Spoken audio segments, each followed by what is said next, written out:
Who's coming? Okay, I think we'll begin. Welcome everyone to today's session titled Bridging Indigenous and Western Research Paradigms. This is the sixth and final webinar in a six-part online learning and discussion series taking place this winter and spring 2021 on decolonizing community-based research hosted by Community-Based Research Canada.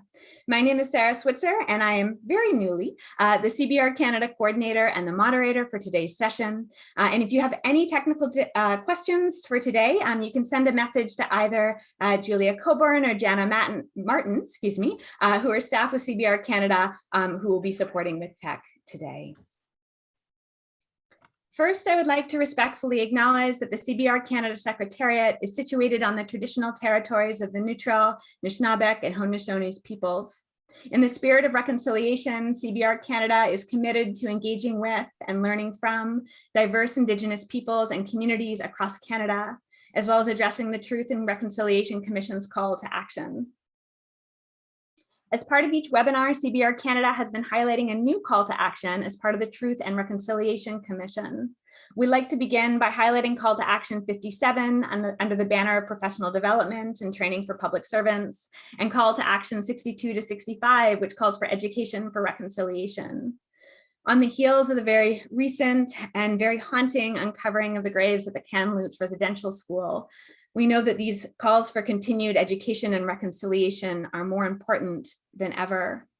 I hope that today's session can be a further source of education for those of us listening live and those of us listening in later. Certainly for myself as a settler here, calling in from Takaranto, as covered by Treaty 13 and the Williams Treaty, I'm really personally interested in learning a lot today. For those of you who are joining us for the first time and are new to CBRCanada events, I'll give you a little bit of an overview around who CBRCanada, Community-Based Research Canada is. Community-Based Research Canada's mission is to advance community-based research excellence in Canada by strengthening partnerships, bridging capacity, mobilizing knowledge, and championing CBR amongst individuals, communities, and institutions. For 10 years, CBRCanada has brought together key players of community campus partnerships.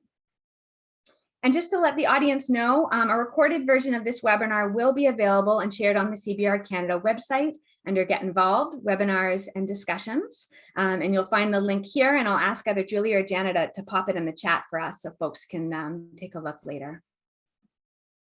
Now, today is part of a two-part series. We hope that you join us at our live discussion next week, where we will pass the mic over to all of you as participants in dialogue with our panelists to really continue the important conversations today. I am so grateful that all of our panelists are here to join us, and I'm going to introduce them shortly, and I'm really grateful that all of you are in attendance today. So in a moment, I will introduce our esteemed panelists, but first, a brief overview on how today is going to work. We're first going to hear from our panelists who will briefly provide some context to their work, underscoring what decolonizing research and cultivating good relationships looks like to them. Then we'll shift to a panelist-led open discussion. We're going to mix things up this week about what bridging Indigenous and Western paradigms means to them. And Shirley, one of our panelists today, is going to lead us with a very generative question to consider in that regard. With these webinars, we meet with panelists prior to the webinars. And last week when we met, we had a very rich, critical, generative, and deep conversation about this very topic. And if that conversation was any indication, which I think it is, we are all in for a lot of really provocative, important questions today. So just so folks know, we have the chat open and live today. We please encourage you to join the dialogue by chat. We won't have time to engage audience members' questions directly in this particular webinar, but your questions will absolutely be used to inform our follow-up live discussion next week. And I'm going to ask, Jana and Julia already have the sign up link and chat. That's terrific. And any questions that you have today, please still ask them, because we're actually going to use them to inform the questions that we'll be conversing about on the 25th.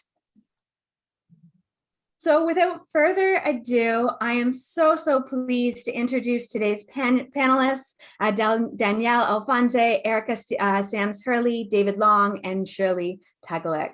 I'm going to read their bios today, and I'm going to ask all of the panelists for a bit of support. If there's an area that I've mispronounced, I encourage you to unmute and correct me, because I want to make sure that I'm reading it well and with care. So first, Danielle Alphonse. And Danielle, I'm going to actually ask you to help me out here. Yeah, it's Alphonse. Yeah, no worries. Okay.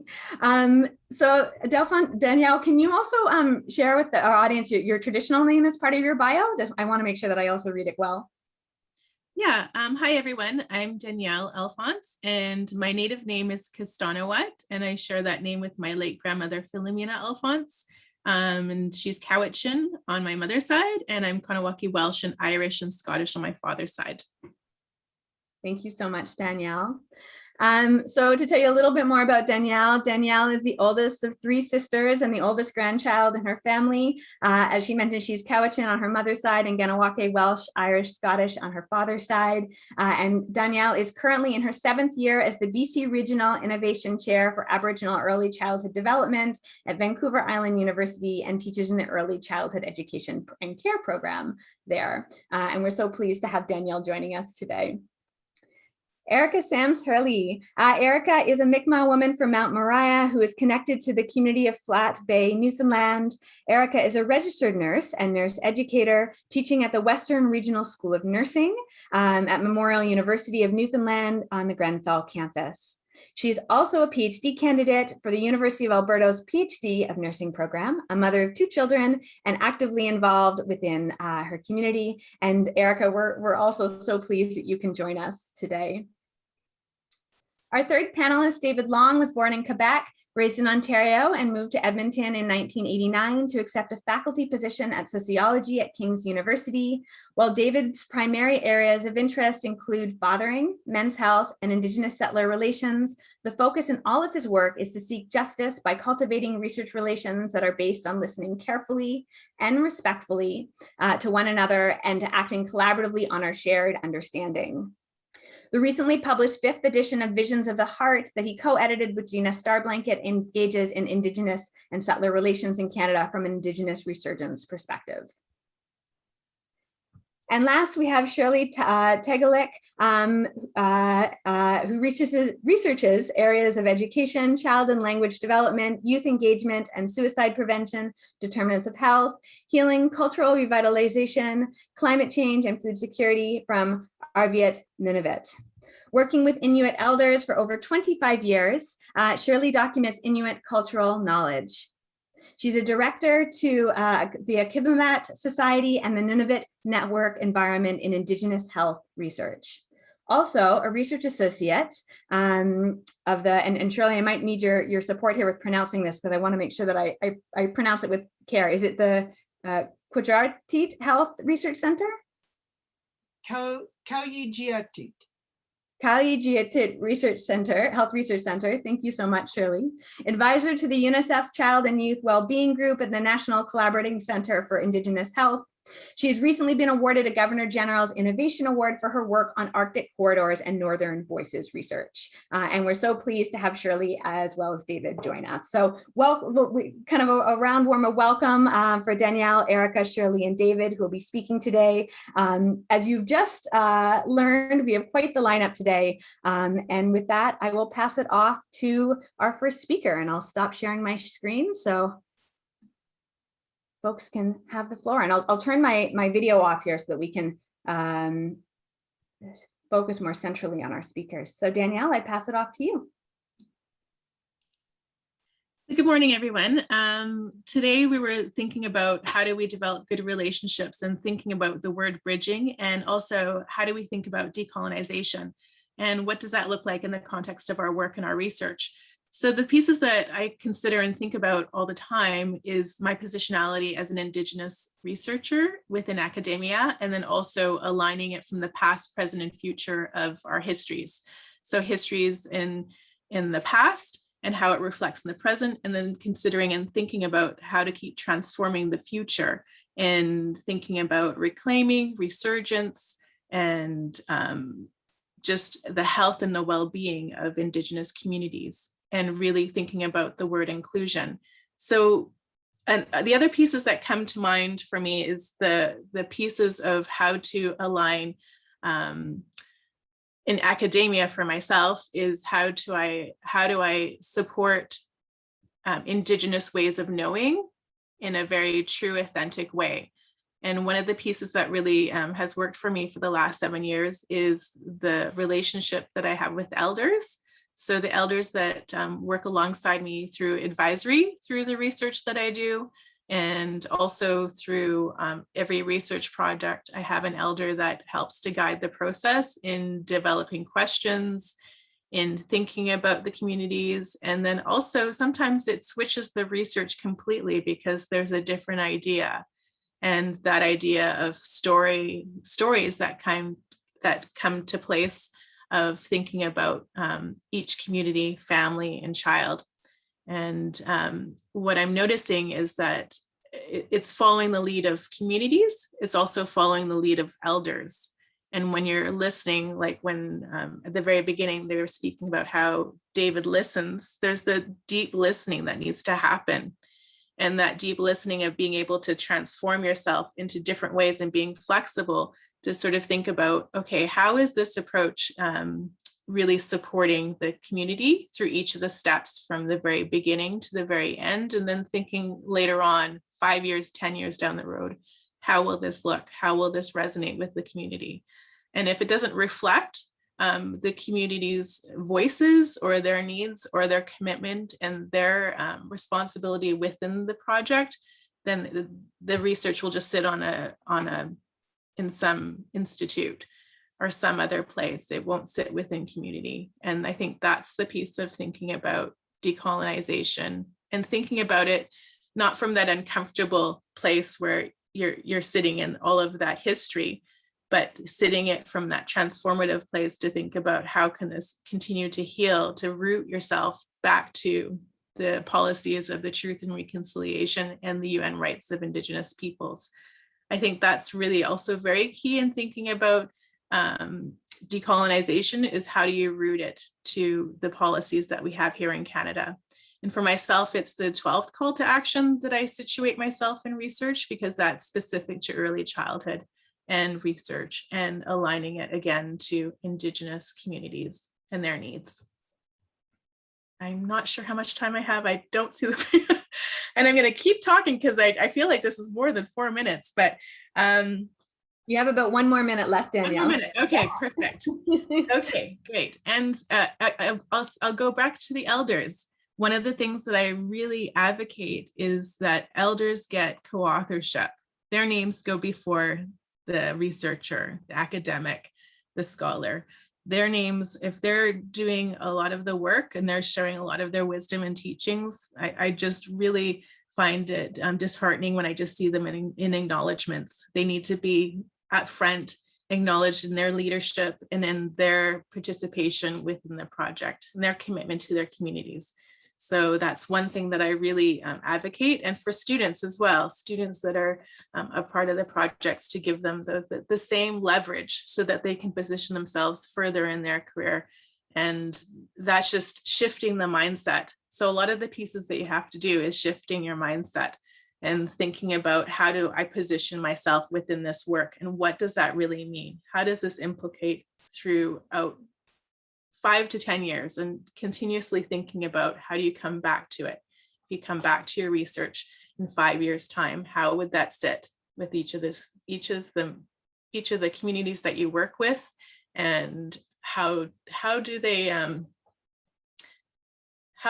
sit with those recommendations? Because we just send recommendations, but we don't go back to them because of funding arrangements, because of timing, all those pieces. But to develop long-term relationships means that you need to keep putting in the time with each of the communities that you work with. And thank you so much for listening. I believe now that's my time. Thank you so much, Danielle. All right, I'll pass it off now to Erica. Erica, I'll spotlight you here so we can see you. Hi, can you hear me okay? Excellent. So Gwe, hello.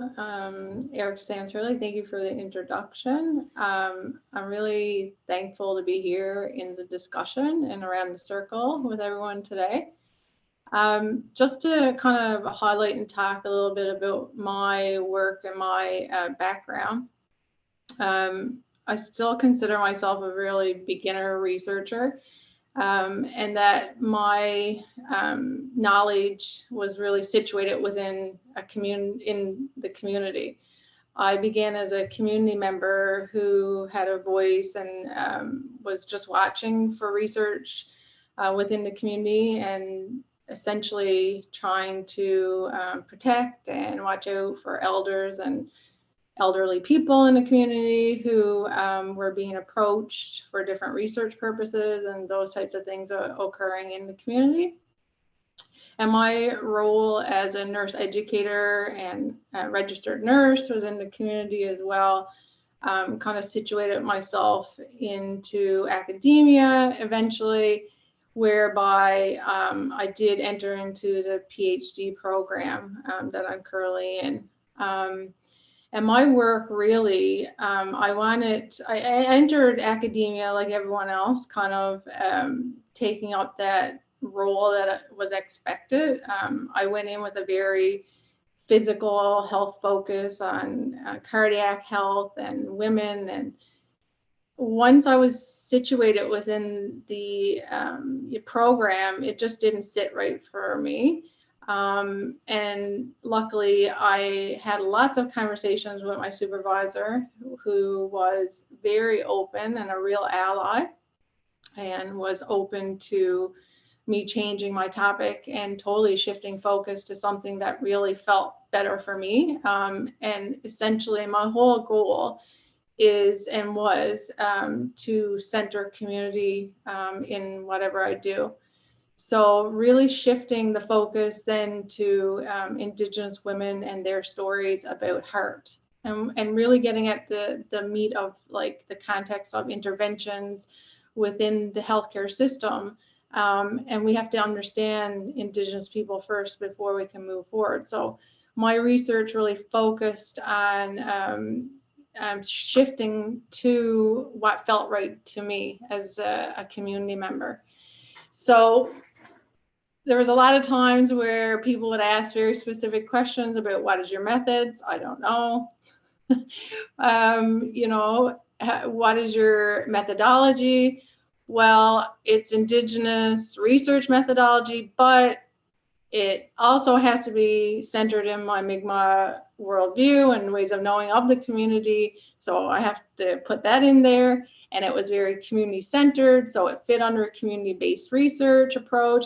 And I found that I was fitting into all these boxes, which are labels to me. But essentially it was just about doing good research, whatever you want to call it at the end of the day. So really, that's a little bit of background about where I stand and, you know, who I am and how I'm working with relationships to move forward in a good way with research. So that's my time for now. Thanks.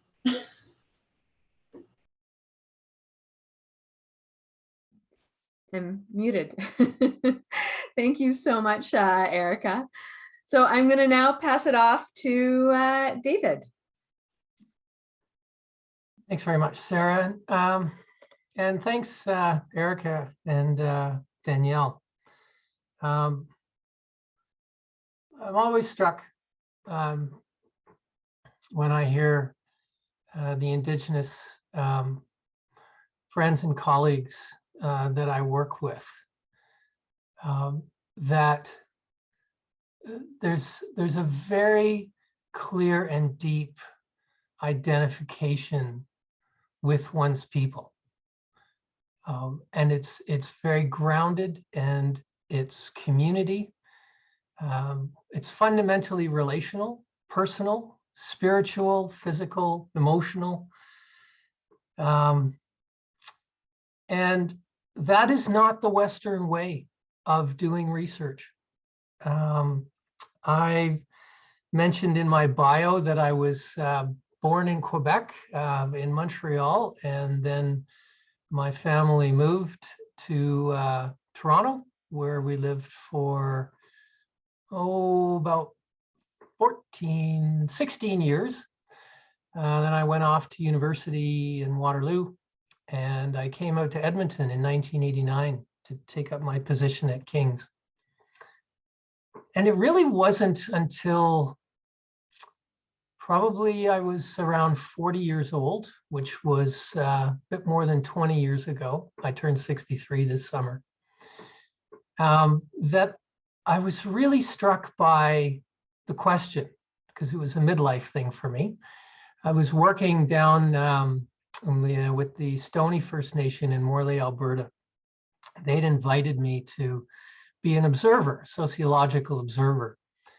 And they were developing some healing initiatives in their community. Chief Ernest Wesley was the new chief. And so they asked me to come down on invitation, which was such an honor and privilege. And was not only the first time that I had been invited by people in Indigenous community to be part of their community, but also to offer my skills and gifts and insights that my sociological training had given me. It was there, and so that was about 1992, I think, that I heard this phrase over and over again, my people. And that question raged inside of me. Who are my people? Because my mom, so I want to acknowledge her, raised me with the deep and important lesson in many different ways, that I was the most important person in the world, and I was no more important than any other person in the world. That we all deserve love and we all deserve respect. And it's a gift to be able to provide others with hope. And that gift is love. And so thanks to Mom. I also had a PhD supervisor, Harold Falding, who helped me to learn the scientific way. I'll contrast that with an Indigenous way. But the Western scientific way, which is to take an empirical question and focus on that question to the end, knowing that there are many interesting issues and questions you could explore along the way, but you put them to the side. That's 4 minutes already. Oh my goodness. I'm learning as I go along that, and Visions of the Heart has taught me this, first working with Olive Dickinson and then most recently with Gina Starblanket, to ask the question, why do we do our research, and for whom do we do our research, and with whom do we do our research? If it's fundamentally about community, whether they be Indigenous or not, that's a good purpose. And so I'm called, I have the privilege of giving myself to community, my whole self, which Harold, in all of his wisdom, didn't give me. He trained me to be a good researcher. Indigenous and other peoples I've had the privilege of working with over the last 30 years have helped me to know who I am and who they are, and that we are on a journey of understanding together. And that's a good gift. And so, as is this discussion. So thanks very much. Thank you so much, David. So I'm going to pass it off now to Shirley. Shirley, I'll spotlight you now. There we go. Okay, thank you, Sarah, and thank you to everyone who's spoken. I think you've really built a strong foundation for this conversation. Like David, I originated in Montreal, I moved to what is now my community, Arviat, Nunavut, located on the west coast of Hudson Bay 45 years ago. I came here as an educator, and I married into the Inuit community here. So I'm here. I have 3 daughters and 7 grandchildren, all who identify as Inuit. And I've been very fortunate to have, through my job, been able to work very closely with Inuit elders. And, you know, thank you to Danielle for starting out this conversation, identifying the critical importance of elders to every aspect of research. Because for Inuit, the most important thing is to be in respectful relationship. And, you know, as a researcher, you can't do research without that foundation.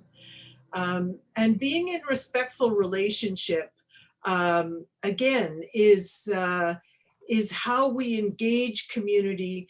It's how we come into a knowledge context in a cross-cultural situation. So nothing can be more important than building that relationship. And from my experience, that relationship absolutely starts with elders and with taking a lead from elders. So in the Aqqiumavvik Society, we are a community wellness organization. We try to respond to concerns and needs around wellness that the community has identified. But we do that through engaging in research, because we want to find out, we want to build our own evidence from engaging with the community and experts in whatever the field is, to have a strong evidential base on which to provide solutions to the concerns that are raised by community. So for Inuit, knowledge cannot be knowledge, no matter how much information you have. It is not knowledge unless it's implied in such a way that it improves the common good. So for us, research cannot be information that you take away and, as somebody said, sit on a shelf. It must be applied. So at Aqqiumavvik, the second big part of our work is actually implementing programs that are designed and grounded in the research evidence that we've gained, but programs that will use that information to improve the lives of people in our community. And as you know, we're experiencing in our community and far beyond, because there's, you know, a lot of national and international interest in the programs that we're developing. And I think that's the strength of the research that's being done from that community base. And in doing this research, we've developed an Inuit research methodology called Educator. And it's a methodology that is grounded in the traditional principles and systems, community systems that always operated effectively to ensure the survival of Inuit, you know, across Inuit Nunavut, wherever Inuit live. And so it's a methodology that we use in all of our work. And there's been a lot of uptake of this methodology in other regions. I'll put in the chat a link to that research, but by grounding our work in this approach, we are feeling fairly confident that we can, the work that we're doing is improving self-determination, is making sure that Inuit rights to research, to their own kinds of research, are being asserted, and that research is not being done to them, but research is being done with them, or we're doing the research that we need to do for our own development. So that's our starting point, and looking forward to the conversation to follow. Thank you very much.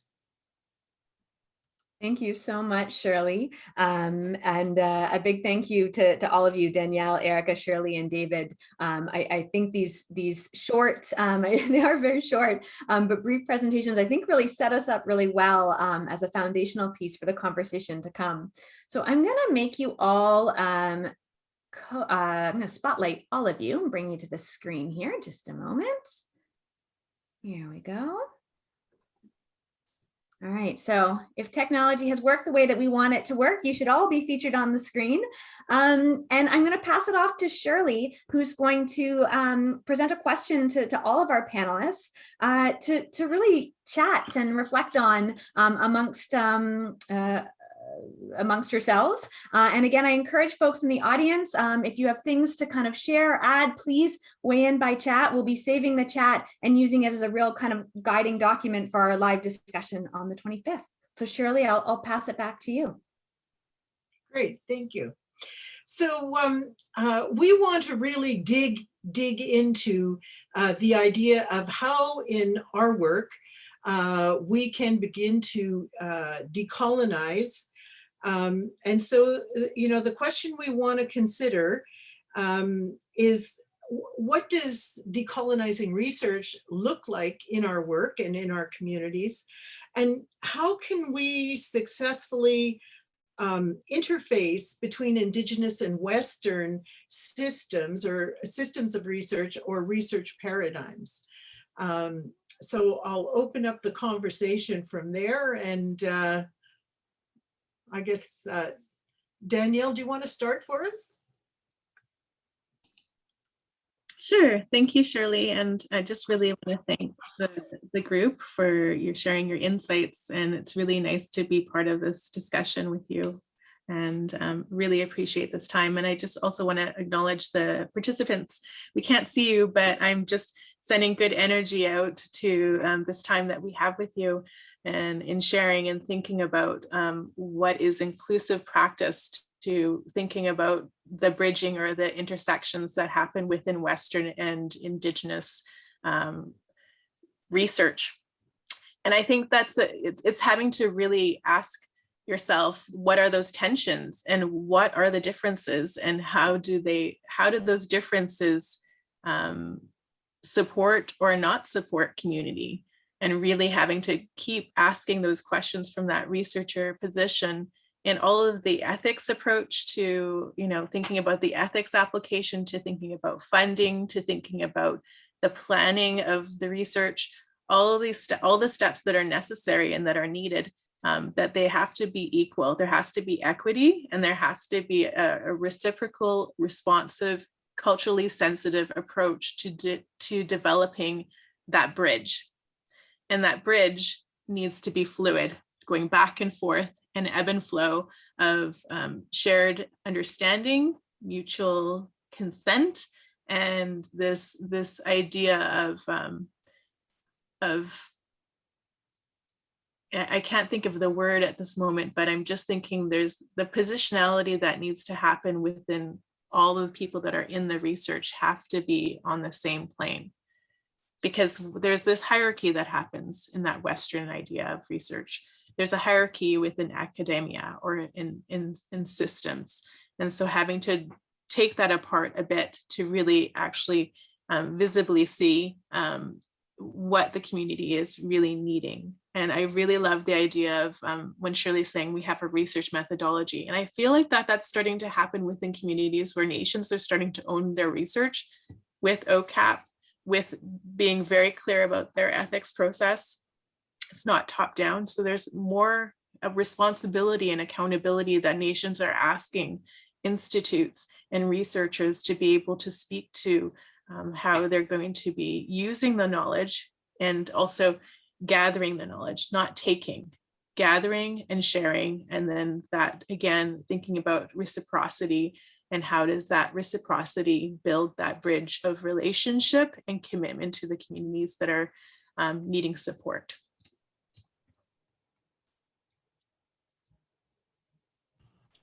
Anybody else want to weigh in?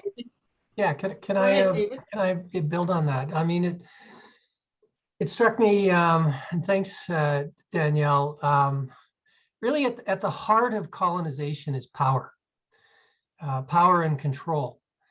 And one of the biggest challenges I found when I first started working with the Stoney people, for example, was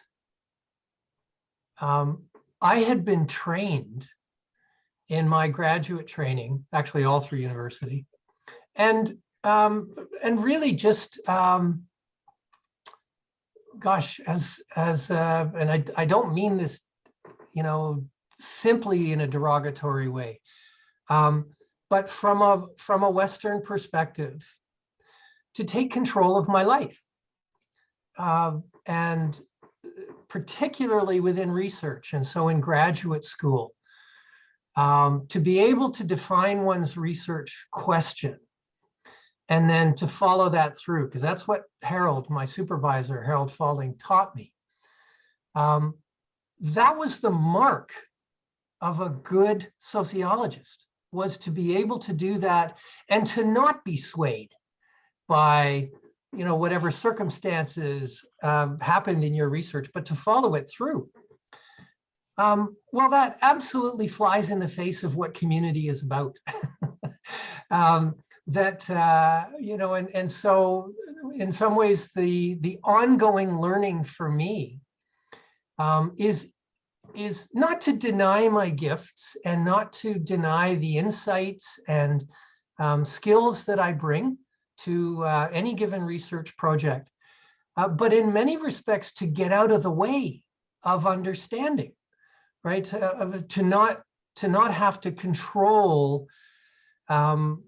which questions get asked or who is involved, and perhaps even the directions, right? So there's a tension and a challenge there.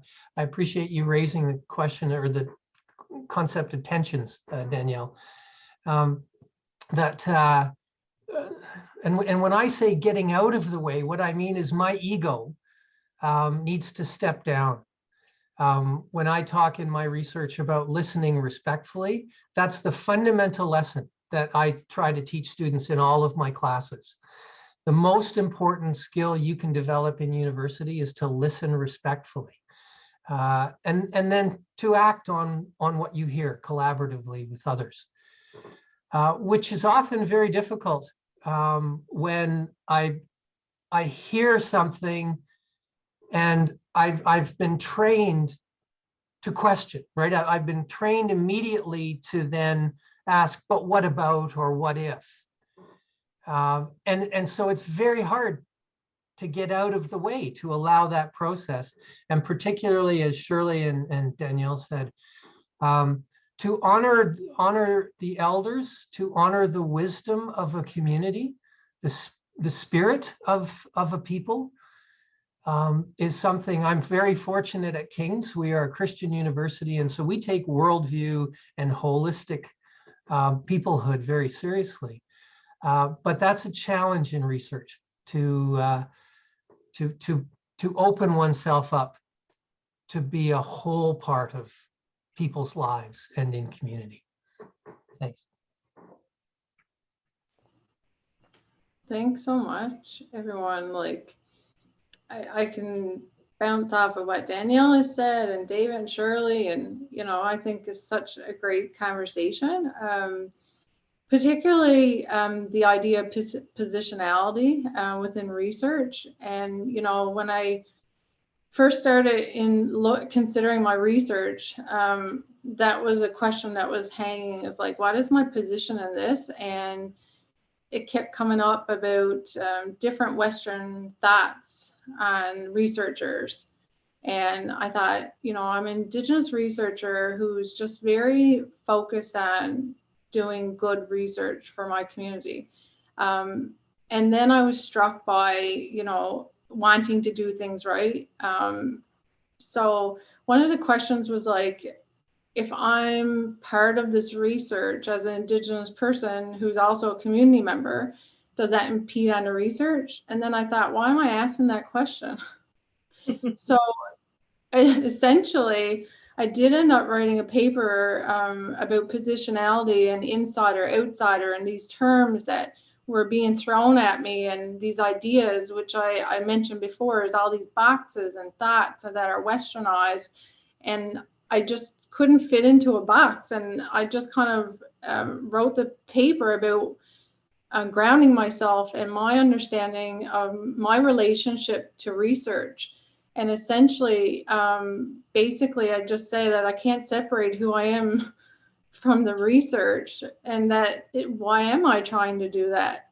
That I guess moving forward in a way that I'm thinking about the word decolonizing is just re-empowering, like David mentioned, power and relationships. It's just re-empowering our people to own our research and our ways, and speaking up and getting that voice back and exercising that and being like, we've been researching for thousands of years, and we have our own processes, and that this is the way it is. And I don't need to call it this, and I don't need to separate myself this way just because that's traditional Western approaches within academia.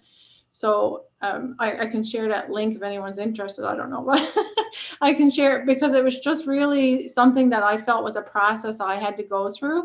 And it was really eye-opening in allowing me to just take ownership and use my voice more in what I wanted in my research. So. Thanks so much for that. Two things that you mentioned that I want to pick up on. The idea of empowering or re-empowering. I worked for many years with an Inuit elder called Mark Hurley, and he said, I know, Kablanak, white people, came and thought we had nothing. How could we possibly have had nothing, had no social systems? How could we have survived for thousands and thousands of years in the harshest, one of the harshest climates in the world, if we had nothing to build on? And so often researchers come into our communities with this experience and level of expertise that they want to apply.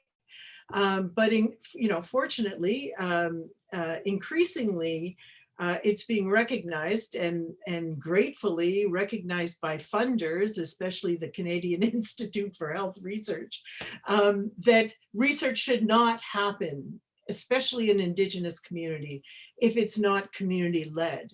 So increasingly there is funding available to us to do, our own research. We have a question in the chat from, who's it from? Anyway, the question is a mention that, there's some difficulty, it's from Christy. There's some difficulty in trying to get out of that box that Erica was just talking about. How do we step out of the box? And, my experience is don't get into the box in the first place. And that's what we've been trying to do in our community. We start everything with the elders. We ask the elders, and again, as Erica said, our communities have been doing research forever. If they weren't continually observing and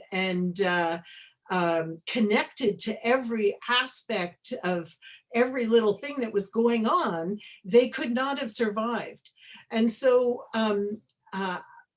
we went back to our elders to find out what research has always looked like, how it operated, and then we built the Aqqiumavvik is actually a process of consensus building and solution seeking, a natural for a research methodology. So we built that model on what the elders told us.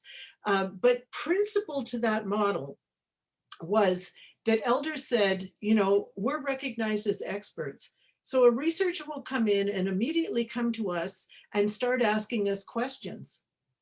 But we don't want to appear to be experts because that would be, you know, an indication that we're not showing humility. So we don't feel that we can provide our expertise unless our expertise has been agreed to by the community. So you must engage in relationship, building shared definitions, building shared understandings, creating the foundation which allows the experts to then bring their expertise forward, because there's already consensus around the definitions for the theme that the research is being grounded in. So, you know, there are these requirements, these cultural requirements. Being able to do research respectfully means coming into that community and understanding what those cultural requirements are, you know, right from the beginning. So thank you, Christy, for that question. And I hope that, you know, others will come up with questions, and maybe that in our next session, we'll be able to respond more fully to these questions. But any other comments? Yeah, David? just if I can say, one of the challenges I find, I live in Edmonton, and most of my research, it's very applied, but it's working with organizations largely within Edmonton that work with many different communities, Indigenous and otherwise. And so I find one of the real challenges, and it's a really good challenge I find in my research, is to try and understand what community means to different people and peoples. And so within an urban context, there are, you know, Indigenous people from many different nations, Métis as well, some Inuit in Edmonton.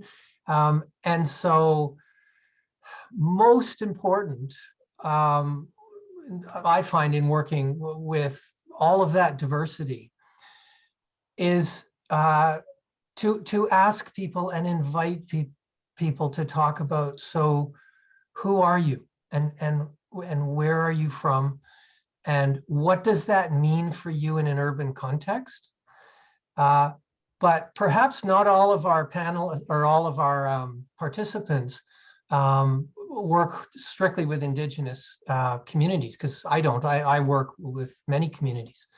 I find it equally important to talk to every research participant that I'm working with those exact same questions. Like, who are you? Where do you come from? And how and why is that important to you in your life now? To engage them as a whole participant is what an Indigenous way is helping me to understand the importance of honoring people as whole people that come from families and communities. So, hi.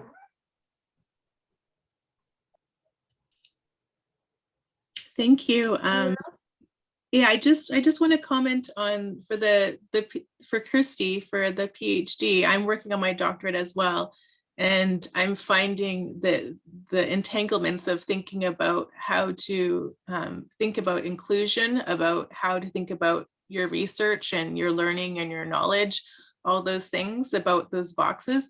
And I think that's just the continued conversation that you need to keep asking those questions. Why am I doing this?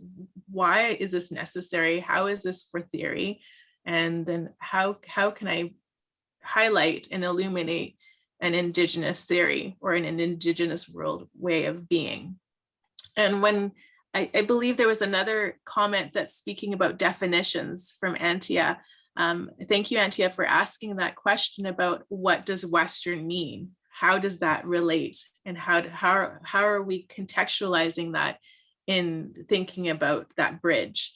And I I think that's the tension, right? There's that tension of the mainstream and Indigenous, and it's not a way, like there's always going to be this conflicted feeling or this uncomfortable feeling, but sitting in that uncomfortable feeling is by looking at what's actually happened within Indigenous communities and that history, and then how has a theory that's been used continuously on Indigenous communities that don't align or relate to the community needs. And we can say we're doing qualitative research, we're doing participatory action research, we're doing community-based research, those definitions that we relate to in research, but how does that really situate with an Indigenous community? And I think that's where, when you're looking at definitions and thinking about Western or bridging or all these things, that's one of the pieces that I find many Indigenous researchers and people that are working in Indigenous communities have to sit and think about, what are these definitions and how do we all sit with them? Because if we all have different narratives and different ideas, then you'll be on different pathways and you won't be working towards the same intention or the same support that you're needing to do to help the communities and support them in the way that they want to be supported. I think for me, one of the real challenges that raises, and this is as much a practical challenge as anything else, if you're not part of the community, it's very difficult to understand the community because it's living, right? It's all relations. And that's a challenge, I think, for any researcher that is not a part of that community. It's a good challenge, but it's very real for me. Erica, did you? Yeah, thanks, Shirley. If I could just, kind of jump on top of the comment and just kind of broaden it. I bring it back down to, like, why is someone doing the research? And if they're not part of the community, or they don't have a relationship that is embedded in the community, that I think that's where that tension and that difficulty comes from. If you have that solid foundation, that's not just for the research alone. And I was speaking with a colleague yesterday who I said that's kind of like true allyship. You're doing this not in relation to anything of your work, just because you want to do it and community and it feels good.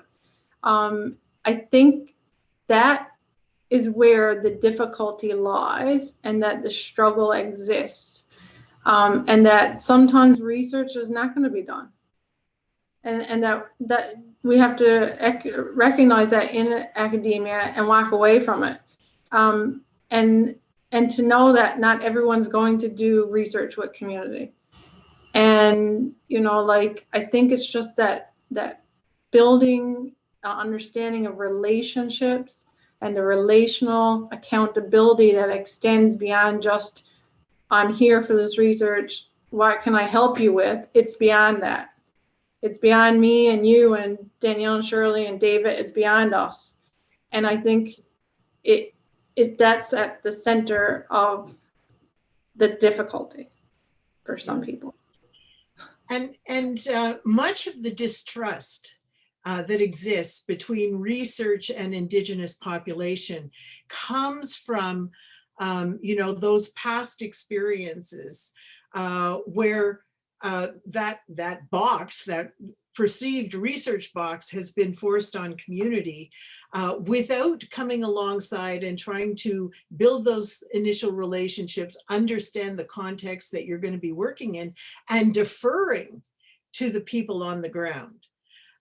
So, a lot of the problems that our community faced, when we said we were going to start doing our own research, was research. You come in and you mine the brains of people, and then you take away our knowledge and you call yourself the expert. And, the elder said, if that knowledge does not come back to our community and absolutely create improvements in the lives of our people, we don't want any part of it. It can't be defined as knowledge.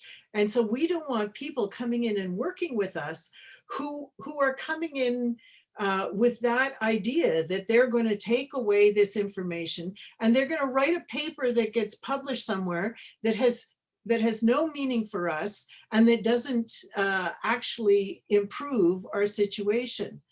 Some of this spills out into the way, ethics requires, for example, that you have, informed written consent. For Inuit, they don't trust paper. They're not going to sign a piece of paper. They come from an oral culture. And so they mistrust paper. So, we now get oral consent, recorded oral consent, and that usually gets us over the ethics hurdle. But one of the other pieces that we've really run up against is that, there must be some kind of product, there must be some kind of outcome that takes a written form. And for it to be meaningful in our communities, which are to a large extent still, unilingual Inuktitut speakers, those products need to be available in Inuktitut. And for the most part, again, they want them to be oral or visual. So we want to produce videos that will inform our people about, what's happening. And most university ethics groups will not accept a video as an authentic research product. So these are some of the tensions and constraints around, these different research paradigms. And I think we can definitely change the perceptions that this is the only way that research can be done, that in order for research to be recognized, it must fit these constraints. I think we're really challenging that. And as Eric was saying, a lot of our Indigenous communities are taking control of the research that's being done in our communities and are being able to make these changes. So I think it's important to be able to support, community-based research really from that community perspective. And as everybody said, that means coming into community, spending time in community, building your relationship with community, and respectfully listening and learning to what already exists, what systems are already there, because there isn't a single community that hasn't been doing research for generations. So let's look at what that looks like and find ways that we can fit into that to support work in communities. I think that's the real hope for the future. Other comments? Can I just add one last thing? And I just want to clarify, it's not to say that people come in with ill intent to communities. A lot of times, a lot of people do have good intentions and they want to do good research. So I just want to acknowledge that and say that I know it's not all people with, I just want to take something away from you. They have good intent, but again, unless they really understand and have that relationship, then I feel they don't really understand. Excellent point. Thank you so much, all of you. I feel so grateful to have listened and learned from all of you today. I feel like the conversation was so rich in terms of thinking about what it means to do research in a good way and to be grounded and grounded in these kind of ethical commitments and these commitments to community, honoring elder knowledge, thinking about how do we do this work that doesn't fit within boxes, but is actually driven by community needs and community ownership. And I'm so looking forward to us continuing the conversation next week. It is now 1 o'clock, so we are at time. I'm going to briefly share some news about our upcoming event with everyone. Here we go. We hope to see you next week. And I really do want to thank Shirley, Danielle, David, Erica, and all of you for participating in this conversation by chat. We took record of all of your conversations. And thank you so much to our panelists today for such a deep, reflective conversation. When you log off, you'll be invited to complete a short survey on the webinar. And thank you so much. We really hope to keep the conversation going on the 25th.